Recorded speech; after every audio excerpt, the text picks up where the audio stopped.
एक छोटे से शहर में एक आरव नाम का लड़का रहा करता था। वहाँ संसाधनों की कमी थी, लेकिन उसके सपने बड़े थे। उसके पिताजी एक दर्जी थे और उसकी माता एक गृहिणी थी। उसके यहाँ पर पैसों की बहुत कमी थी, पर उसके सपने बड़े थे। वो चाहता था कि मैं अपने सपने पूरे करूं। वो पढ़ाई में अच्छा था, पर उसकी इंग्लिश कमज़ोर थी। 12वीं के बाद उसने सोचा कि मैं आईआईटी क्रैक करूंगा, पर कुछ उसने गांव वालों ने और शहर वालों ने कहा कि बेटा तुझसे नहीं हो पाएगा, तू पढ़ाई में अच्छा तो है पर तेरी इंग्लिश अच्छी नहीं है। पर आरव ने सोच लिया था कि मुझे कुछ करना ही है, कुछ बड़ा ऐसा करना है कि मैं अपने पिता का नाम रोशन कर सकूं। उसने दिन रात मेहनत की आईआईटी के लिए। बस उसका फर्स्ट बार में नहीं निकला। तो कुछ गांव वालों और दोस्तों ने, रिश्तेदारों ने कहा कि बेटा हमने कहा था कि तुझसे नहीं हो पाएगा।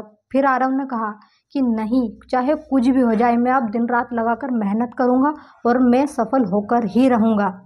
उसके पास पैसों की कमी थी, पर उसने सोचा कि मैं ऑनलाइन का सहारा ले सकता हूँ, वहाँ से तो मुझे कोई ना कोई रास्ता मिल ही जाए। तो उसने ऑनलाइन का सहारा लिया और दिन रात उसने कड़ी मेहनत की। बहुत ही लगन के साथ उसने यहाँ ठान लिया था कि मुझे इस बार सिलेक्शन लेकर ही रहना है। तो उसने सेकेंड बार पेपर दिया और उसका आईआईटी बम्बे में सिलेक्शन हो गया। आखिरकार उसकी मेहनत रंग हिलाई। तो जो उसके गाँव वाले और उसके शहर वाले दोस्तों कहा करते थे कि तुझसे नहीं होगा, उन्होंने उसको शाबाशी दी और कहा कि बेटा हमें तो ऐसा लगा था कि तू नहीं कर पाएगा, पर तूने फिर भी कर दिखाया। तो उसकी पीठ थपथपाई और कहा कि बेटा तू बहुत आगे जाएगा।